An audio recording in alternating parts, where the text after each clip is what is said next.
Nah di Sulawesi Selatan ada 3 bandara kita yang ada BMKG-nya, meteorologi. Ada Bandara Sendin, Bandara Toraja, dan Bandara Masamba yang di Luwu. Itu 3, jadi M-nya tuh ada meteorologi 3 di tempat. Kemudian ada 1 meteorologi yang melayani informasi untuk maritim seperti pulau-pulau di sini. Itu meteorologi juga. Di Sulawesi Selatan kebetulan ada juga. Posisinya ada di Otere. Posisinya itu melayani informasi Bapak Ibu Saudara terkait dengan cuaca maritim, termasuk tinggi gelombang dan sebagainya. Yang biasa Bapak Ibu terima di media sosial, di WA dan sebagainya, terkait dengan tinggi gelombang hari-hari termasuk hari ini. Dan alhamdulillah tadi kami berjalan di sini sesuai dengan yang diinformasi bahwa tinggi gelombangnya kalem atau tenang, bahkan tidak kategori rendah juga enggak, artinya tenang. Alhamdulillah tadi berjalan. Dan informasi itu mungkin yang hari-hari Bapak Ibu dapatkan informasinya seperti yang disampaikan oleh Pak Reza tadi. Kemudian ada K, klimatologi. Nah, klimatologi kantor kami, stasiun klimatologi, mempunyai tugas pokok memberikan informasi iklim ke seluruh Sulawesi Selatan. Jadi wilayah kerja kami K itu klimatologi Sulawesi Selatan. Jadi informasi saya, informasi kami semua itu untuk Sulawesi Selatan termasuk di Gorontalo. Ya, jadi ini untuk tangan. Kemudian ada G, geofisika, itu biasanya memberikan atau tugasnya memberikan informasi tentang kegempaan, tsunami, likuifaksi, pergeseran tanah, itu teman-teman di geofisika. Jadi BMKG itu ada 3 matra kalau kita ibaratkan, ada darat, laut, dan udara. Kira-kira. Jadi yang geofisika ini darat di bawah lagi, di bawah tanah. Kerjanya itu di bawah tanah lagi karena mendeteksi, memberikan informasi tentang potensi gempa bumi dan tsunami. Yang paling berkaitan dengan teman-teman yang berada di Pro adalah kegiatan atau tsunami-nya yang perlu diwaspadai. Karena ini pasti rentan dengan bencana kegempaan yang diiringi dengan namanya tsunami. Nah itu BMKG itu ada 3 itu. Nah kebetulan pada hari ini kami hadir sebagai K, klimatologi di Sulawesi Selatan. Apa yang kami informasikan mengenai informasi iklim untuk seluruh kehidupan stakeholder kita. Jadi kami bukan hanya masalah kebencanaan, tapi klimatologi dimanfaatkan juga untuk informasi kesehatan, infrastruktur, bahkan seni dan budaya sebetulnya dipengaruhi juga oleh iklim. Bapak Ibu mungkin bisa melihat bagaimana gaya-gaya rumah, gaya-gaya pakaian itu dipengaruhi oleh iklim juga. Jadi bagaimana kita rumah-rumah daerah yang beriklim dingin misalnya, atau bagaimana daerah-daerah yang iklimnya panas, daerah pantai. Budaya-budaya itu berbeda, itu juga sangat dipengaruhi oleh iklim.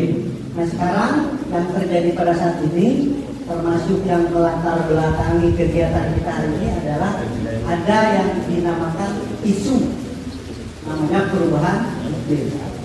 Ternyata iklim kita sudah berubah, tetapi kita tidak tahu berubah atau tidak kalau tidak punya fakta atau datanya. Mungkin nanti akan saya sampaikan pada hari ini. Kita akan melihat apa sih data-data bukti-bukti bahwa kita sudah berubah. Sama seperti Bapak Ibu sekalian, dulu anak-anak, bayi, anak-anak, remaja, dewasa berubah. Apanya yang berubah? Dari mulai tinggi badannya, berat badannya, penampilannya kan berubah. Tapi dikatakan berubah itu ada buktinya.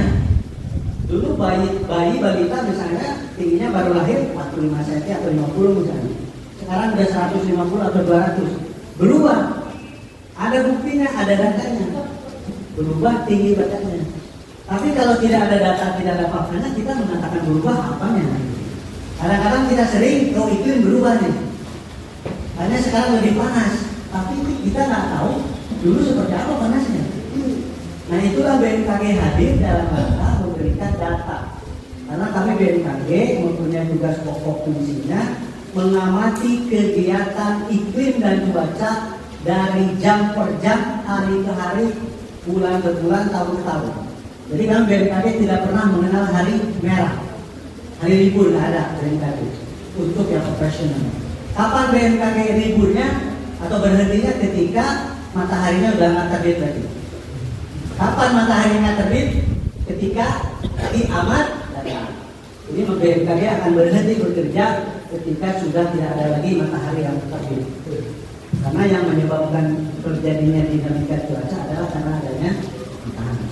Jadi selama matahari masih ada bersinar, maka BMKG kerja tiap jam. Kami mengamati cuaca itu dari jam per jam, bahkan dari menit ke menit. Diamatinya. Itulah yang kami sampaikan kepada masyarakat dalam rangka memberikan informasi tentang situasi kondisi cuaca. Kemudian setelah cuaca ada iklim. Jadi Bapak Ibu yang informasi met itu lebih cenderung jangka pendek meteorologi itu. Sekarang cerah, nanti berawan, besok hujan dan sebagainya, itu meteorologi. Tapi kalau K, klimatologi yang kami itu kumpulan data-data yang sudah diakumulasi dari jam per jam, hari ke hari, minggu ke minggu, tahun ke tahun, jadilah data iklim. Itulah yang kami kelola untuk memberikan informasi. Kapan mulai musim hujan, musim kemarau, apakah ada El Nino, ada La Nina, dan sekarang tren terjadi, itu informasi yang iklim. Tapi tidak akan ada iklim kalau tidak ada cuaca. Jadi sama seperti telur dan ayam gitu. Telur, ayam. Tidak mungkin ada ayam kalau tidak ada telur. Tidak mungkin ada telur, tidak ada ayam. Kalau ditanya telur dulu atau ayam dulu? Mungkin Bapak Ibu yang pengalaman. Ini kalau kita ayam dan telur dulu atau ayam dulu? Ayam dulu. Telur dulu. Jadi perdebatannya telur dulu atau ayam dulu. Tapi ada yang mengatakan biasanya telur dulu. Karena ada istilah telur ayam, ada ayam telur. Maka pasti telur dulu. Ada telur ayam. Terlepas dari ayam, telur dan sebagainya.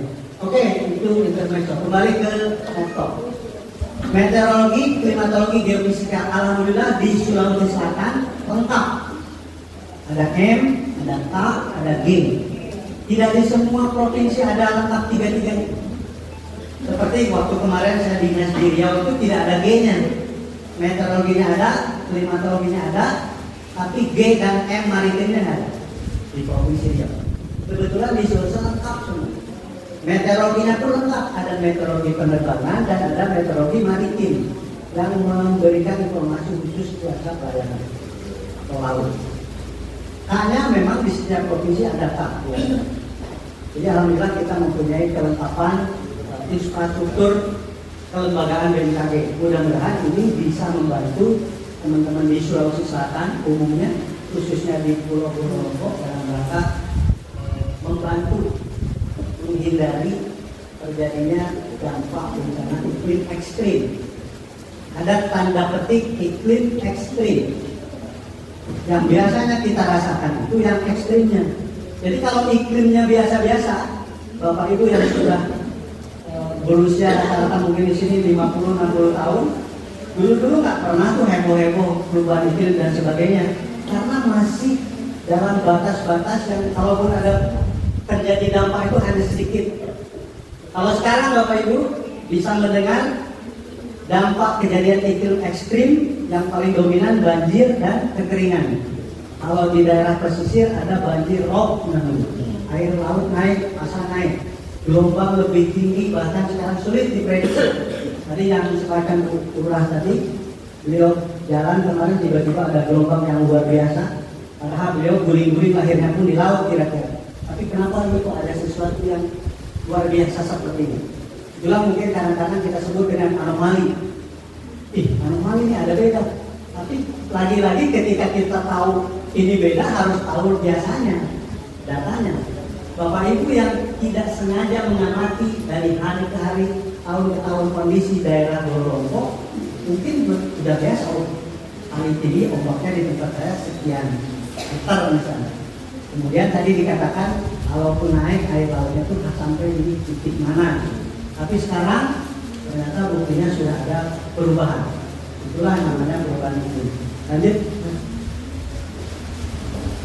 Ini BMKG, jadi kami melayani seluruh sektor kehidupan. Jadi bukan hanya masalah kebencanaan, masalah pertanian dan lain-lain, kelautan. Jadi ini seluruh sektor kehidupan termasuk keamanan, pariwisata dan sebagainya, untuk kita memberikan supporting informasi untuk kegiatan-kegiatan. Jadi bukan hanya, mungkin selama ini apalagi daerah Sulawesi Selatan mungkin kan tidak terlalu dampak iklimnya itu sangat minim dalam tanda petik, karena Sulawesi mempunyai karakter iklim yang sangat bagus, unik. Kalau kita gelombangkan secara besar, pantai timur Sulawesi Selatan dengan pantai barat Sulawesi Selatan itu karakter iklimnya beda. Pantai timur kemarau, pantai baratnya hujan. Yang utaranya hujan sepanjang tahun. Jadi daerah dari mulai Paropo, Dungu, timur, utara, barat Toraja itu hujannya hampir sepanjang tahun. Tapi beda dengan kita, daerah kita di Makassar, pantai barat, ini lagi memasuki musim kemarau sekarang. Sudah mulai memasuki musim kemarau dari mulai Mei. Tapi pantai timurnya dari mulai Wajo, Sinjai, kemudian Bone, itu sekarang masih hujan. Itulah keunikan Sulsel, sehingga Sulawesi Selatan dari kesediaan cadangan pangan relatif lebih kondusif, aman. Di pantai timur Paceklik, pantai barat panen. Sehingga pasokan bahan makanan pokok terutama padi atau beras relatif lebih aman. Kecuali ada faktor X. Faktor X itu adalah ekonomi. Kalau petani memang berjual di sekitar Sulsel malah dijual di ekspor, itu aman. Itu yang sering terjadi di kita. Kalau saya sering rapat-rapat dengan teman-teman Pemda, kenapa di Maros misalnya produksi berasnya, produksi padinya besar, luar biasa, tapi kok padinya atau di pasar mahal? Kalau itu sudah cerita tentang masalah ekonomi, tidak bisa dikaitkan secara langsung. Itu kembali ke rantai pasaran dan sebagainya, itu di luar dari ranah kita.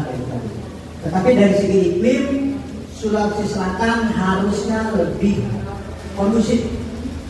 Pangannya, kemudian produk-produk dari kelautan ikannya. Bahkan terkenal di Sulawesi Selatan dan Makassar itu ikannya bagus-bagus, seger-seger dan sebagainya dibandingkan dengan daerah lain. Sayangnya memang saya nggak makan ikan, makanya dibilangnya Anda salah penempatan kebiasaan. Karena saya nggak makan ikan. Padahal di sini surganya ikan. Menurut teman-teman, segan berbagai macam kuliner ikan. Ya. Lanjut. Nah, tadi disampaikan perubahan iklim yang akan kita bahas pada saat ini. Sampaikan tadi di awal bahwa kita berubah. Nah, perubahan iklim kalau secara harfiah pengertiannya memang perubahan. Tapi di situ ada perubahan rata-rata dalam jangka waktu panjang. Apa yang berubah? Data iklim. Salah satunya data iklim itu curah hujan, temperatur, suhu. Itu salah dua dari 5 atau 6 unsur.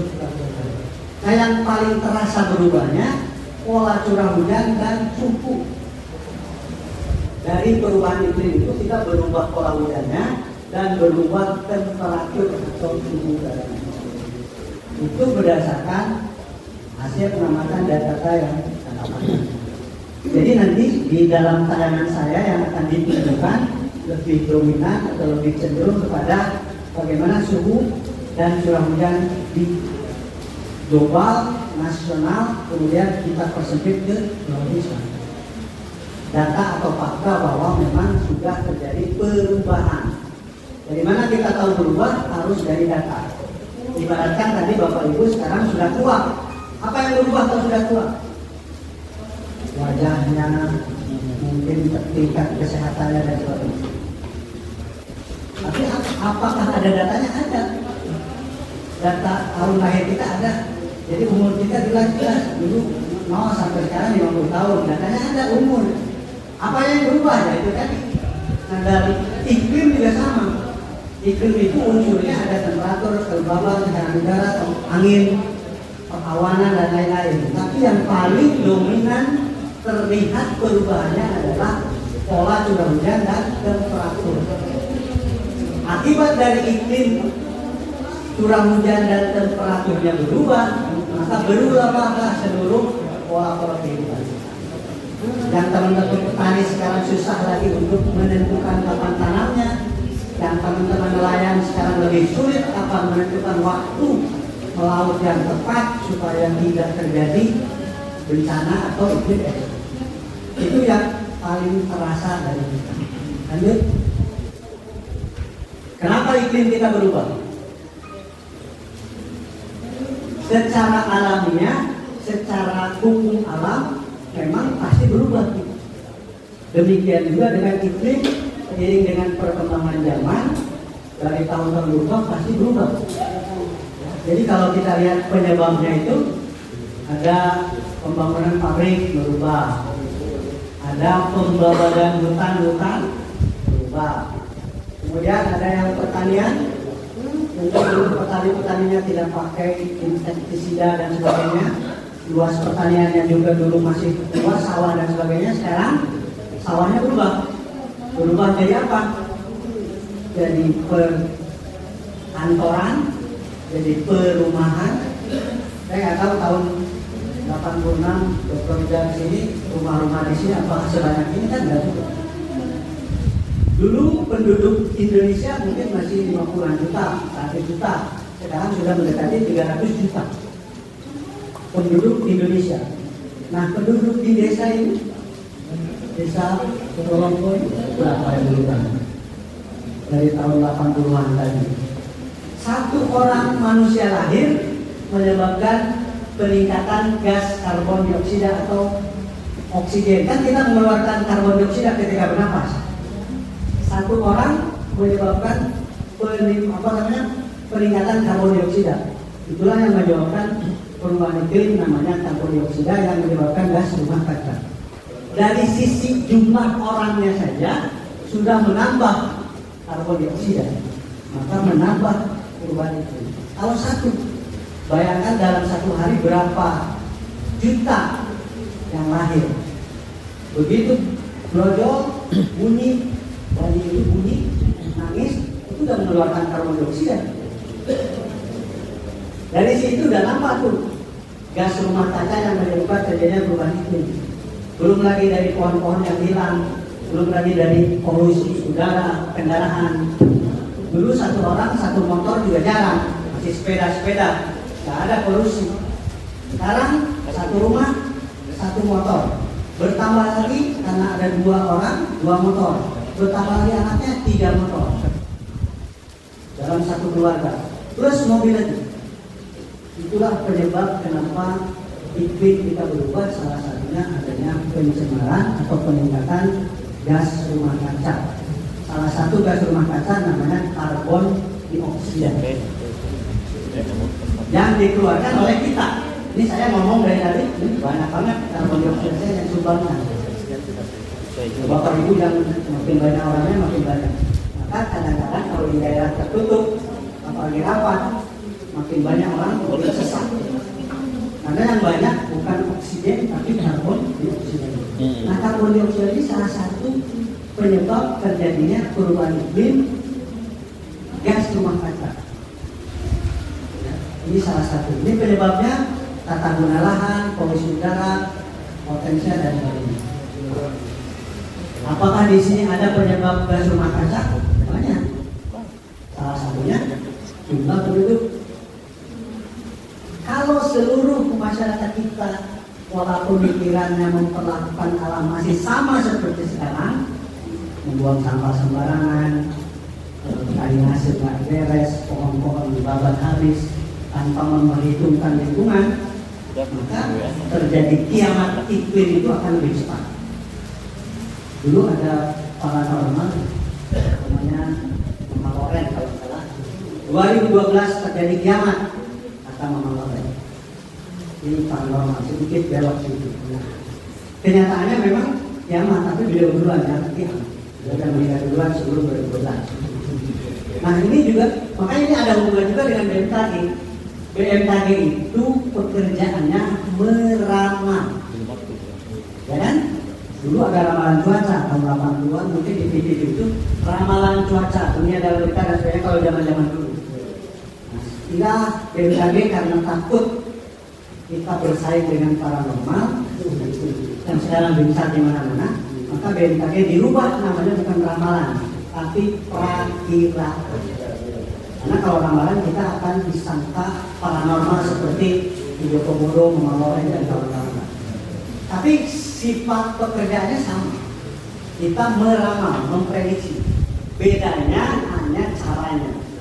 Kalau BMKG menggunakan ilmu pengetahuan, semua orang bisa belajar, Bapak Ibu juga bisa mempraktekannya. Kalau paranormal tidak bisa, ilmunya nggak bisa. Nggak bisa dipraktekkan oleh semua orang dan tidak ada datanya. Coba Bapak Ibu bisa dengarkan kalau sering melihat di TV-TV gosip bisa terjadi perakiran ramal-ramal itu kan menyatakan Anda nggak cocok hidup di air, harusnya ada ABCD. Kalau ditanya kenapa begitu, ya bangsa itu begitu. Nggak bisa dijelaskan. Itu peramal. Kalau BMKG memprediksi besok cerah, besok hujan. Kenapa? Ada datanya. Berdasarkan citra satelitnya, berdasarkan datanya, kemudian ada alatnya. Kita menggunakan alat teknologi komputer dan lain-lain. Setelah itu semua orang bisa belajar. Kalau perakiraan ada itu bedanya. Ini yang menyebabkan iklim kita berubah. Jadi Bapak Ibu sekalian yang ada di sini, jangan menyangka kalau Bapak Ibu, saya tidak pernah kawan-kawan pohon kok. Saya justru nanam pohon kok. Kenapa saya menyebabkan perubahan iklim? Karena bukan hanya pohon, jumlah manusia di sekitar kita menyebabkan iklim berubah. Jadi kalaupun Bapak Ibu hidupnya betul-betul teratur, 100% disiplin terhadap lingkungan, iklim masih berubah. Karena jumlah manusianya berubah. Apalagi ditambah dengan perilaku kitanya, memperlakukan alam sembarangan, polusinya sembarangan, tanpa ada upaya untuk merubah kehidupan, maka memang kiamat iklim itu akan makin dekat. Mungkin nanti di paparan di slide berikutnya akan ditunjukkan seperti apa prediksi atau gambaran 100 tahun yang akan datang dari sini. Lanjut. Nah Bapak Ibu sekalian, seperti yang saya sampaikan tadi, kita tahu berubah itu harus ada datanya, faktanya. Ini saya ajak dulu keliling secara internasional atau keliling di dunia. Jadi datanya pun karena BMKG itu bukan hanya di Indonesia. BMKG termasuk tadi di Filipina ada BMKG-nya, di Malaysia ada, di Singapura ada, di seluruh dunia itu ada badan yang bekerja mengamati iklim dan jadi hasilnya seperti ini. Jadi ada beberapa data yang mengandung suhu meningkat sampai dengan 1,45 derajat. Lanjut. Nah, ini masih udah kembali ke Indonesia. Tadi secara global ada data. Ini data di Indonesia. Data di Indonesia menggambarkan bahwa memang terjadi peningkatan temperatur atau suhu. Saya nggak tahu persis apakah di Pulau Borolongko ini ada pengamatan unsur iklim. Di Marine Station ada. Kalau seandainya di sini ada alat untuk mengukur, Bapak Ibu akan lebih tahu secara existing di sini pulau. Memang kami juga BMKG, saya terus terang baru kali ini juga ke pulau ini. Mungkin ke depan ini bisa jadi salah satu upaya kita dalam rangka mitigasi. Harusnya di sini minimal ada satu alat ukur untuk iklim. Salah satu saja, bisa temperatur atau curah hujan. Khusus di pulau ini. Mungkin itu bisa mewakili di sini, bisa di Marine Station nanti mungkin ada. Kemudian lanjut. Nah ini Indonesia juga, jadi kondisi iklim tahun 2024 seperti ini karakteristiknya terus naik. Gak ada turunnya. Yang paling terasa kalau Bapak Ibu sering mengamati menjelang pagi subuh biasanya dingin, ya kan? Tahun 90 ke bawah mungkin. Kalau menjelang subuh kita pasti dingin, relatif dingin. Tapi sekarang subuh atau setelah lewat jam 1 malam bukan dingin lagi, gerah menjelang pagi. Kenapa itu terjadi? Karena terjadinya peningkatan temperatur minimum. Biasanya temperatur paling dingin kan di antara menjelang subuh sampai pagi. Sekarang itu nggak dingin lagi karena sudah naik. Ini kalau lihat dari rata-ratanya seperti itu, terus naik dan akan terus naik sampai dengan kiamat datang lagi. Ya. Ini fakta, ini data. Kalau Bapak Ibu, ini ada panas sekarang. Berapa panasnya nggak tahu, ini datanya. Karena kami BMKG punya alat untuk mengukur. Nah, ini yang disampaikan dengan data. Apakah iklim kita berubah? Betul berubah. Apa yang berubah? Temperaturnya. Apa yang berubah? Curah hujannya. Ini bukan hoax, bukan ngarang, bukan cerita-cerita. Real. Lanjut. Nah ini di beberapa, saya cuplik beberapa hasil kajian teman-teman kami yang menggambarkan kenaikan temperatur di beberapa lokasi Indonesia. Ada di Jakarta, ada di Padang, Sumatera Barat, kemudian ada Jayapura, dan beberapa wilayah. Artinya di seluruh Indonesia, termasuk di Sulsel, nanti akan kita lihat seperti apa Sulsel. Ini masih Indonesia. Tadi di global bahwa dunia berubah, betul. Faktanya ada. Di Indonesia, dari mulai Jakarta sampai Papua, berubah faktanya. Lanjut. Nah ini di Indonesia kita punya gunung es, puncak es kita punya. Walaupun kita daerah tropis, tapi kita punya di puncak Jayawijaya, Papua. Bagaimana kondisi esnya sekarang? Faktanya, ini penelitian teman-teman BMKG kami dari tahun 2017 mengatakan bahwa lapisan es di puncak Papua itu sudah makin hilang. Bapak Ibu bisa lihat di situ penampilannya. Dari yang paling atas itu tahun 2010 gitu ya, dikaji masih segitu. Kemudian tahun terakhir 2017 itu lapisan esnya sudah hilang. Kemana lapisan esnya? Mencair. Kemana lari airnya? Akhirnya ke laut. Apa yang terjadi ketika air laut nambah? Naik. Apa yang terjadi ketika lautnya makin tinggi permukaannya? Ada beberapa pulau yang hilang. Apakah di Sulawesi sudah ada? Saya belum dapat gambaran persis data bahwa di Sulawesi Selatan ada pulau yang hilang. Kalau saya waktu di Sumatera Utara dulu, di Kabupaten Langkat namanya, ada namanya Pulau Kuda, itu sudah hilang, sudah tenggelam, tertutup oleh air laut. Itulah salah satu dampak yang akan timbul ketika terjadi perubahan iklim dan tidak ada upaya dalam rangka memperlambat. Kata perubahan iklimnya kalau kita bisa lakukan hanya memperlambat. Gak bisa mencegah, gak mungkin nol. Kecuali kita misalnya tidak akan ada lagi bayi yang lahir, gak mungkin. Dulu kalau salah tahun 2000, tahun zaman 90-an di Australia itu ada proyek pemusnahan sapi massal. Karena dikaji bahwa sapi menyebabkan peningkatan gas rumah kaca dari kotorannya. Jadi menyebabkan salah satunya gas metan dari kotoran sapi. Maka kebijakannya musnahkan sapi. Ternyata itu kebijakan yang salah. Tidak mungkin juga solusinya begitu. Apakah kita memusnahkan manusianya? Biar jadi ada namanya mitigasi dan adaptasi. Tetapi mitigasi pun ada yang semacam malpraktek atau salah langkah dalam melakukan mitigasi. Jadi ini juga perlu diwaspadai, perlu betul-betul dicermati langkah apa supaya yang tadinya inginnya mencegah tapi justru menimbulkan yang lain yang lebih besar. Ini contoh fakta bahwa es di puncak Jayawijaya mencair. Apalagi yang di kutub utara dan kutub selatan. Saya kira mungkin fakta-faktanya harusnya tadi coba ada. Itu juga menggambarkan bahwa di kutub utara dan kutub selatan juga esnya sudah mulai berkurang.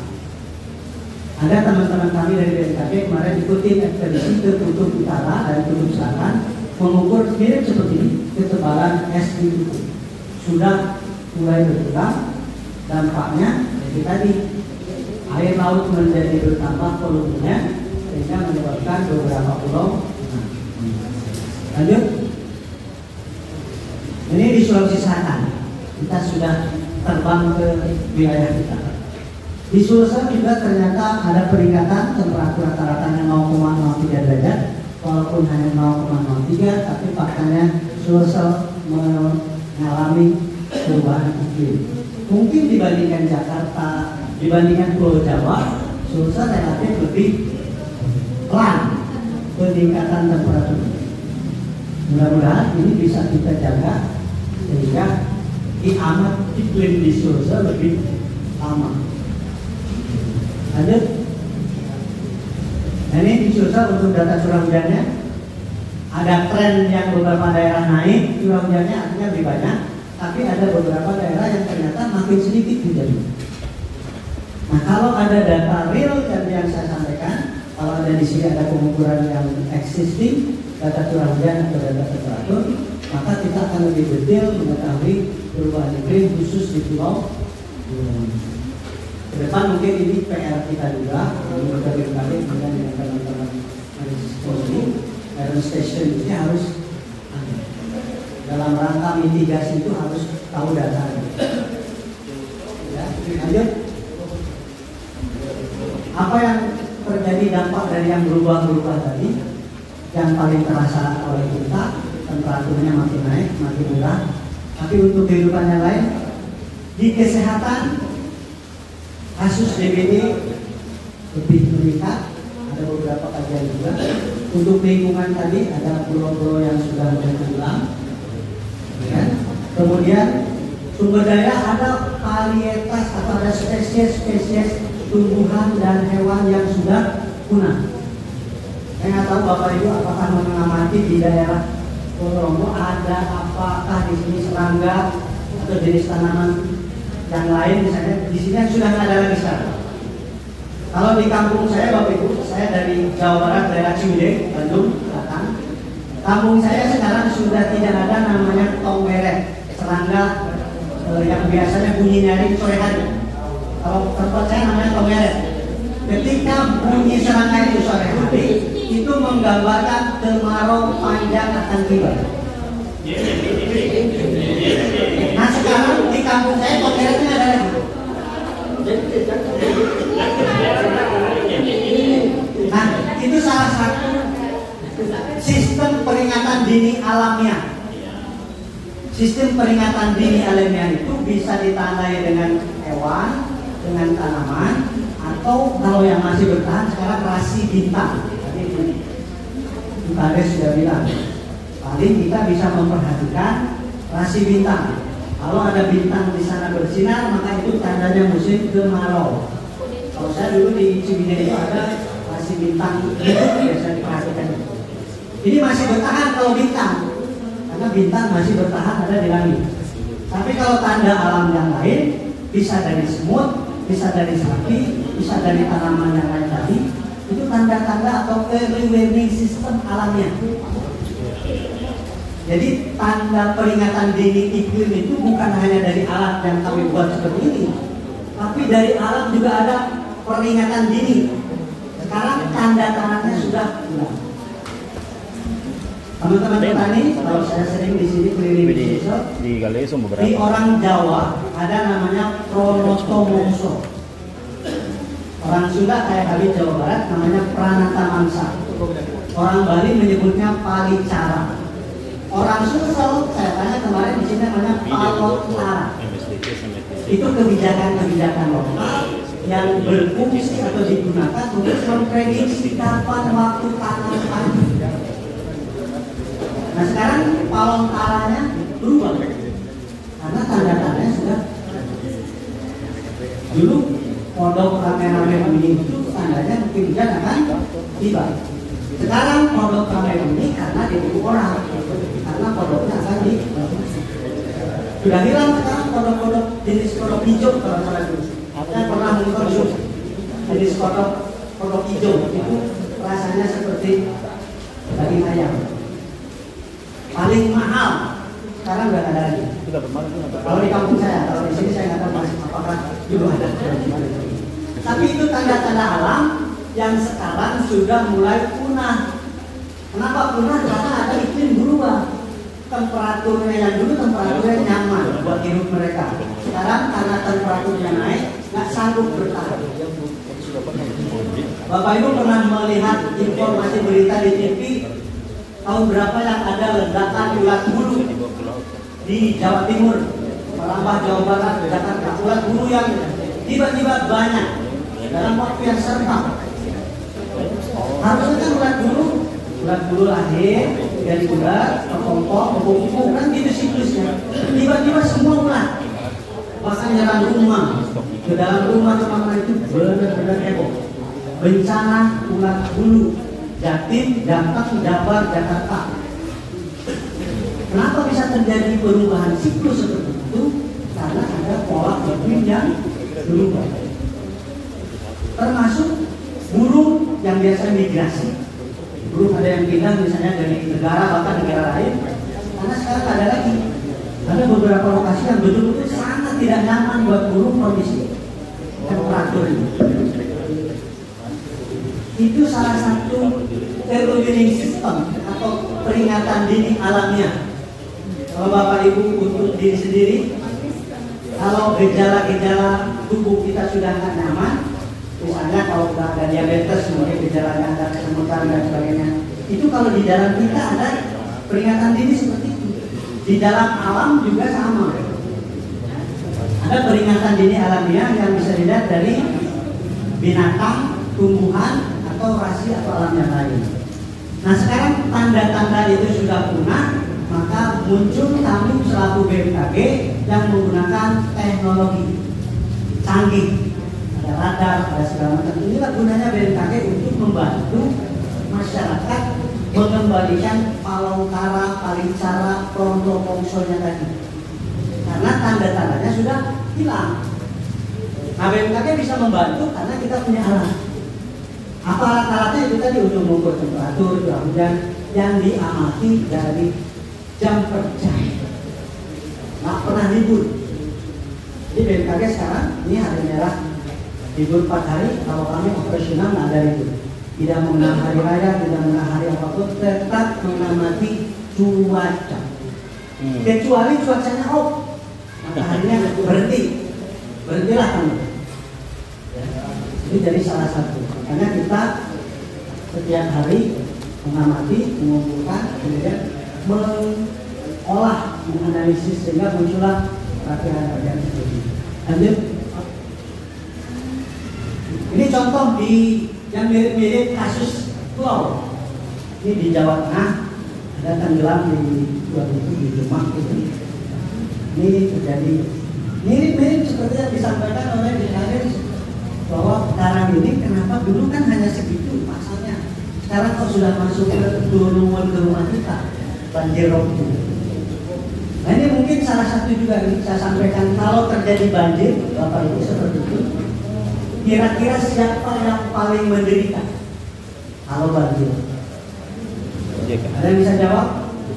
Siapa yang paling sakit, paling menderita ketika terjadi banjir? Kalau jawabannya manusia, tumbuhan, hewan, dan lain itu jawabannya sama. Ketika kejadian banjir seperti itu, yang paling sakit, yang paling menderita adalah air itu sendiri. Kenapa demikian? Karena ketika banjir, air itulah yang sudah kehilangan tempat tinggalnya. Jadi setelah Bapak Ibu tahu filosofi ini, untuk mengatasi banjir sangat sederhana. Rawatlah, jagalah, jangan ganggu tempat tinggal air. Kalau diganggu, akibatnya begini: air yang mengungsi ke rumah kita, air mengungsi ke sekolah, itu air yang mengungsi karena rumahnya sudah hilang. Di mana tempat tinggal air? Parit, rawa, pohon, tanah. Penempatan atau air yang paling banyak dominan di laut. Sekarang kemana tanahnya? Jadi bangunan. Kemana tanahnya? Jadi perumahan, jadi kompleks. Pohonnya kemana? Dibawa jadi bahan untuk rumah. Paritnya kemana? Jadi tempat sampah. Embungnya kemana? Beralih jadi perumahan juga. Sungainya kemana? Penyempitan, dangkal, bahkan dibangun di sungai. Jadi ketika yang punya mau mudik nih air musim hujan, mereka mudik ke tempatnya, ke bumi dengan handai orang anak cucu sampai ke bumi, tempat tinggalnya ada. Apa nggak sakit? Maka air mengungsi ke rumah kita, ke jalan-jalan, kemana-mana. Karena tempat tinggalnya sudah hilang. Jadi salah satu mitigasi perubahan iklim supaya iklimnya tidak berubah drastis, mari kita sama-sama biasakan, budayakan menjaga tempat tinggal air di sekitar kita. Kalau Bapak Ibu bangun rumah, maka sediakan tempat tinggal air yang baru. Dalam bentuk apa? Dari nasekah, bisa membungkah, sehingga ketika yang punya datang, rumahnya sudah kita ambil alih, tapi kita siapkan rumah barunya. Jadi yang datang begitu nyampe, silakan Anda ke tempat tinggal yang baru. Jadi nggak ganggu rumah kita. Tapi bagaimana pelaksanaan implementasinya?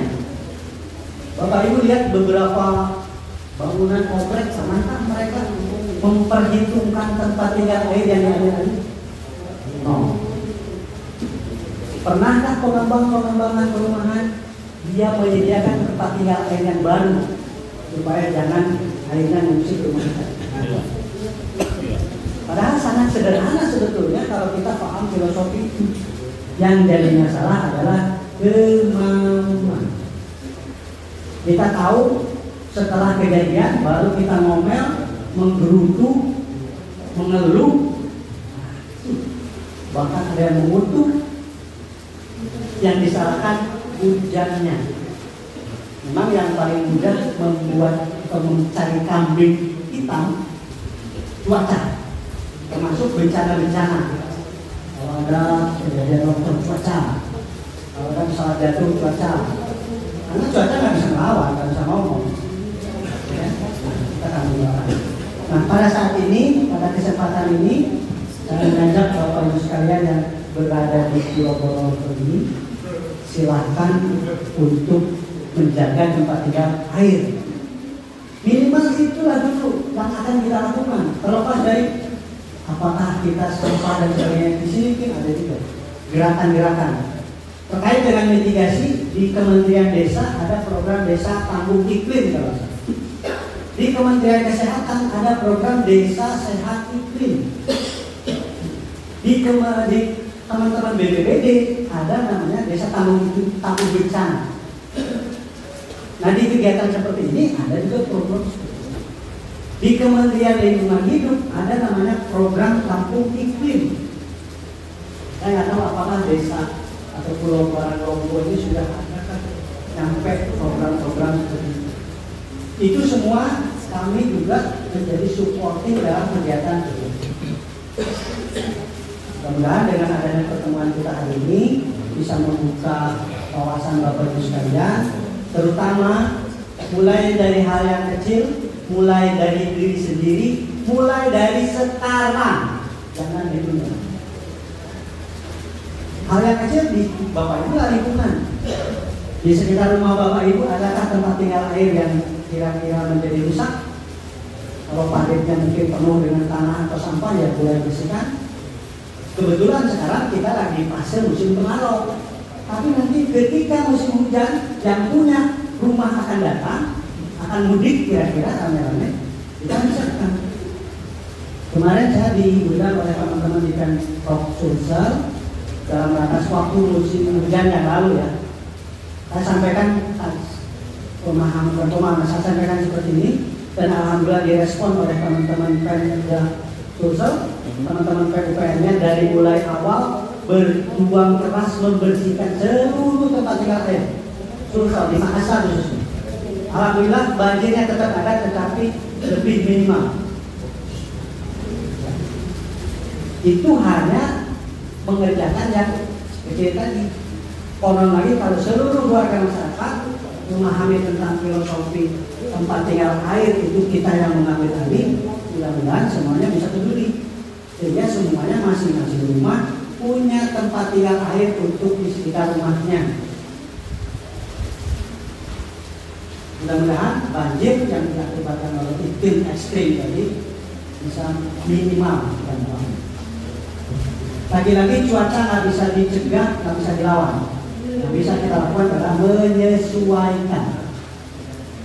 Walaupun ada sekarang BMKG namanya modifikasi cuaca. Jadi BMKG bisa memodifikasi cuaca supaya curah hujannya bisa turunnya di, mungkin harusnya di sini kita geserkan, turunnya di laut. Itu salah satu modifikasi cuaca, salah satu upaya kita dalam rangka mitigasi dan adaptasi perubahan iklim. Lanjut. Ini BMKG melakukan survei kemarin di Demak, di Jawa Tengah, dan saya kira kasus ini persis yang disampaikan oleh desa tadi, bahwa dulu tahun sekian kami nggak pernah air masuk ke rumah. Ini teman-teman di pesisir juga, di pesisir Jawa Tengah di Demak. Sekarang sudah mulai naik. Ini salah satu dampak dari ada beberapa pulau yang sudah mulai hilang. Ini rumah-rumah sekarang sudah mulai masuk lagi air lautnya. Ini salah satu dampak dari yang kita banjirop ya. Ya, itu banjirop dan di daerah pesisir Demak. Jadi yang seperti ini, apakah di teman-teman di Pulau Bangka sudah mulai? Sudah ada? Kalau sudah ada, berarti itu tanda-tanda peringatan dini. Kita harus mulai waspada. Mumpung belum tenggelam dalam tanda. Kadang-kadang memang orang Indonesia kita kadang-kadang harus dijelotin dulu baru sadar gitu kadang-kadang. Maka ada istilah senjata membawa nikmat atau bencana membawa berkah. Karena harus bencana dulu baru sadar kadang-kadang. Ini contoh tsunami Aceh. Kalau di Sumatera Utara gempa Nias, harus sadar dihidupkan dulu baru. Dulu kalau tidak ada tsunami di Aceh mungkin masih perang gang. Setelah tsunami ternyata gangnya berdamai. Itu dampak positif. Tapi kan apakah kita harus bencana dulu? Kemarin ada yang paling dekat di sini ada likuifaksi di Palu. Tanah tiba-tiba bergetar, kemudian ada tsunami juga. Lanjut kan? Nah ini saya mengutip dari kajian Pak Suwandi dan kawan-kawan 2008, ini 2100. Ini 2025, kalau lanjut 75 tahun lagi ya. Jadi menurut modeling yang dibuat teman-teman, Sulawesi Selatan itu Selayar hilang. Idende. Selayar itu lebih besar ya dibandingkan dengan besar Selayar atau Selayar besar? Selayar diprediksi akan 2100.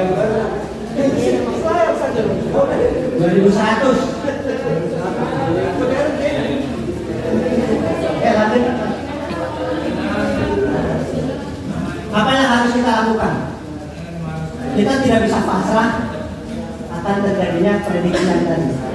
Minimal kita melakukan upaya berbagai macam. Salah satunya kalau di pulau ini tadi, ini ada mitigasi di sektor energi, pertanian, dan pesisir. Lanjut mas. Ini mitigasinya. Lanjut.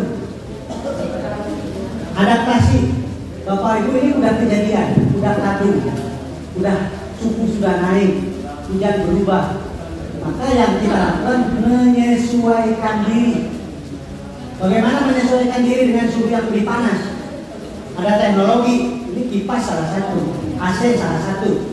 Tapi jangan salah, adaptasi menyebabkan yang lain. Kebanyakan AC bisa menyebabkan juga lebih panas temperatur karena karyawan-karyawan itu menyebabkan gas rumah kaca yang baru.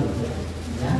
Maka dalam rangka adaptasi mitigasi juga harus betul-betul bijak, jangan salah adaptasi. Lanjut. Nah kami BMKG Bapak Ibu, sekali lagi, kalau kami dari Klima memberikan informasi 10 hari yang akan datang, 1 bulan yang akan datang, 3 bulan yang akan datang, sampai 6 bulan yang akan datang. Kami memprediksinya sampai 6 bulan yang akan datang. Bahkan kita memprediksi bagaimana temperatur 50 tahun yang akan datang. termasuk yang tadi. Itu informasi yang diterbitkan oleh kami meteorologi. Nah teman-teman meteorologi tadi prediksi besok cuaca cerah berawan dan lain-lain sampai 7 hari yang akan datang. Lanjut. Ini lanjut. Nah ini teman-teman geofisika, mitigasi gempa dan mitigasi tsunami. Di mana Bapak Ibu bisa mendapatkan ini? Lanjut. Info BMKG di Android. Bapak Ibu saya pakai handphone semua. Nggak mungkin nggak pakai zaman now. Kalaupun Bapak Ibu nggak pakai, anaknya pasti 100%. Nah di info BMKG Android ada namanya info BMKG di info Bapak Ibu. Silahkan di download info BMKG-nya untuk mendapatkan informasi dari hari ke hari, minggu ke minggu, bulan ke bulan, 3 bulan, 6 bulan. Di situ lengkap informasinya dari mulai ini informasi cuacanya sampai ke desa Bapak Ibu di mana. Ini desa apa? Desa apa Bu? Namanya? Nah, ketik desa Bawangpo langsung muncul cuacanya hari ini, besok, lusa sampai minggu hari. Kalau Bapak Ibu mau pesta, mau menikahkan kan? Jadi jangan lagi menyewa kolontar. Kita sendiri bisa dengan bantuan. Kemudian lanjut. Ini contohnya yang maritim. Tadi saya lihat tinggi gelombang waktu mau berangkat, alhamdulillah aman. Ternyata betul gelombangnya sangat kondisi sangat tenang. Ini prediksinya di sini, informasinya. Di sini akan kelihatan perairan kita. Perairan Bapak Ibu di mana? Ini maritim. Lanjut.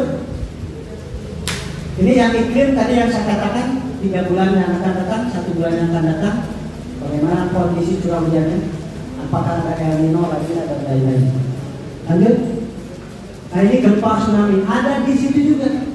Bapak Ibu di dalam satu genggaman bisa tahu kalau ada gempa ada notifikasi, ada bunyi biasanya, ada peringatan ada gempa walaupun bukan di kita. Mungkin gempanya di Maluku atau di mana tapi ada. Termasuk kekuatannya dan sebagainya ada di situ. Lanjut. Nah untuk yang maritim sosial ada juga sebenarnya di situ. Ini grup khusus untuk kita di situ silahkan di sari grup kota. Harapannya saya mungkin sama panitia nanti kalau boleh saya mendapatkan daftar nama dan nomor handphone teman-teman yang di sini. Dalam rangka kami akan masukkan ke grup WA khusus informasi kita. Supaya saya ingin mendengar komunikasi respon. BMKG memprediksi nggak tahu benar atau salah kalau tidak ada feedback. Jadi kalau Bapak Ibu, mohon maaf, Pak ternyata perkiraan itu saya salah, misalnya. Saya nggak tahu kalau tidak ada yang komplain. Tapi kalau Bapak Ibu ada komplain, kami akan evaluasi apa yang salah dengan prediksi kita. Apakah datanya kurang bagus, alatnya kurang canggih, atau orangnya kurang pintar. Datanya nggak bagus, kita perbaiki dengan menempatkan alat. Alatnya kurang canggih, kita beli alat yang baru. Orangnya kurang pintar, kita sekolahkan. Kalau ada fakta bahwa memang ada sesuatu ya. Lanjut. Nah, ini yang mungkin nanti bahannya bisa dilihat, bisa diperhatikan juga sehingga teman-teman bisa pakai barcode untuk mendapatkan informasi dan otomatis membalas apa yang Bapak Ibu inginkan langsung tinggal klik, tinggal ketik nanti dibalas. Kalau penasaran juga dengan ini, telepon atau nomor WA saya. Ada nomor saya di teman-teman panitia. Silahkan di share kepada teman-teman supaya bisa langsung menelpon ke saya 24 jam. Ya. Lanjut. Nah, ini BMKG sosial, silahkan Bapak Ibu lanjut. Lanjut. Ini penampilannya. Lanjut. Terima kasih Bapak Ibu sekalian atas perhatian dan atas semua. Harapan saya Bapak Ibu sama sekali gak puas dengan pertemuan ini. Karena kalau Bapak Ibu puas, Bapak Ibu gak penasaran, gak nanya lagi. Harapan saya Bapak Ibu gak puas, penasaran, sehingga telepon saya. Pak, mohon maaf ya, itu alhamdulillah. Paling tidak nanti di grup, nanti di daftar namanya kami akan membuat grup. Di situ bisa diserahkan. Demikian, sekali lagi terima kasih. Mohon maaf apabila ada hal-hal yang kurang berkenan, kalimat-kalimat kata yang kurang pas. Ini bila topik kalian. Assalamualaikum warahmatullahi wabarakatuh.